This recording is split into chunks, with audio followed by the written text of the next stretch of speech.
Vaheguru Ji Ka Khalsa, Vaheguru Ji Ki Fateh. Vanakkam from the people of Punjab. My dear friends, Sikhs and Tamils, we have a lot in common. Our sorrows and pains are common.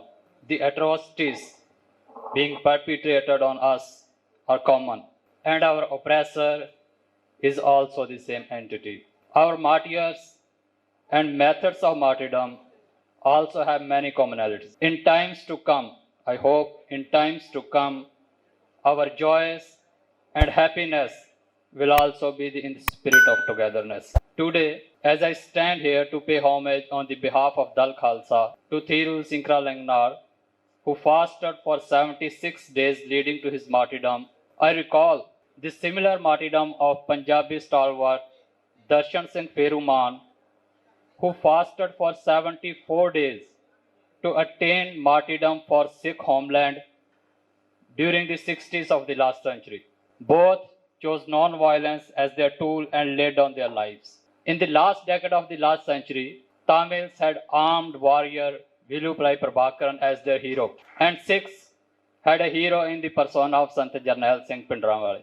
I offer the flowers of devotion to every human being, whosoever it is, who has been martyred for the rights and the just cause. Shortly after the partition in 1947, we all know the demonstrations began in the different states across India to assert their fundamental rights, and these demonstrations were not unreasonable, as all these states were assured that if they chose to stay with India, then they will be given due rights and federal structure of governance as envisaged in the Constitution of India will prevail all over India. But in reality, the opposite happened. There was no devolution of power on nationalist and linguistic states, but our very existence was challenged and labeled as threat. Yet, all our forefathers, yours and ours, fought a long struggle. They fought a long struggle to maintain our existence and survival by making innumerable sacrifices. However, maneuvers to foist and maintain their dominance. Speaking of Punjab, after making endless sacrifices, we were given a state based on the language, but that was too incomplete. Punjab was torn apart. Punjabi speaking areas were separated from Punjab. The villages of Punjab were demarcated, and the Chandigarh was carved out from Punjab. River waters were looted, and this loot continues till this day. From 47 to 84, we Sikhs and Punjabis made immense sacrifices, hoping that the federal structure would work. The Anandpur Sahib resolution was drafted and adopted. We struggled with huge sacrifices for acceptance of the demands mentioned in the resolution.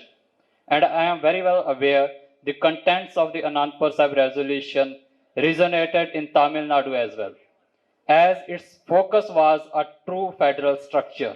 Ironically, India and its mainstream political parties dubbed Anandpur Sahib resolution and documented it as secessionist. I think that India is holding a pseudo-federalism. Today, when we are talking about giving more powers to the states, the practice of the union government is exactly opposite to our demands. There is constant, continuous, and determined centralization of power, suppressing rights of the states, and it can be seen in the three farm laws and the attempts to conjoin rivers water across this country to the detriment of the needs of the riparian states. The present government led by Narendra Modi has transformed India into a Hindu nation. The central government has enacted black laws like TADA, FOTA, UAPA, and has given unlimited power recently to NIA. And these powers and these laws are suppressing minorities and dissenting voices. In the past few years, a number of false cases have been registered against the youth in Punjab under UAPA, and they have been lodged in the jails under UAPA, which virtually means no bail for long period. And they are under jails, and even some of them are dying.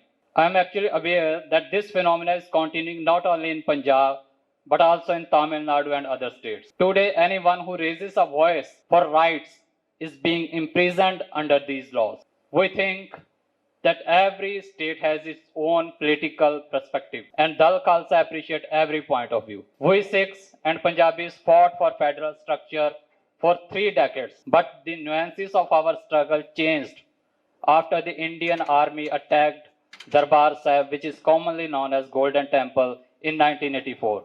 And in that attack, thousands of pilgrims were killed. Since then, the call for an independent and sovereign Punjab, where Sikhs' aspirations would be fulfilled, against significant traction in the Sikh community both in Punjab and in diaspora. And historically speaking, the desire for self-determination and self-rule has always been paramount throughout the Sikh history, and the events of 1984 have accelerated the demand. It is our clear understanding over our 75 years of struggle against the Indian dominance that the solution to what we call it as the Punjab problem rests not in federalism but in complete independence of Punjab. Nevertheless, Dal Khalsa supports the struggles of nationalities and ethnic minorities who are fighting against New Delhi's hegemony and engaged in maintaining their distinct identity. I urge the youth of all the struggling nationalities in India to join hands and move forward together to keep our legacy alive as we are today doing, recalling the spirit and contribution of Shankaralinganar. We appreciate the spirit of Tamil nationalism and its expression by Nam Tamilar Kachi and its leader Siman Anna. Sikh nationalism, Kashmiri nationalism, Naga nationalism, and Tamil nationalism are an expression of our fights against the dreadful assimilative and exclusive Hindutva ideology. Like the case of Thiru Sankralinganar, the contemporary history of Tamil Nadu, Nagaland, Punjab, Kashmir, and even Tripura and other states of the Indian subcontinent is a litany of broken promises and betrayal. We have been deceived many times. I will be failing my duty if I do not recall the support for justice of the Elam Tamil, who have suffered brutal atrocities by the Sri Lankan government. I also take this opportunity to express solidarity with the Naga movement, those who are fighting for the self-determination with honor and dignity, and our support to the Tripura indigenous people who are fighting a battle of survival. Our common enemy is deceitful Indian leadership.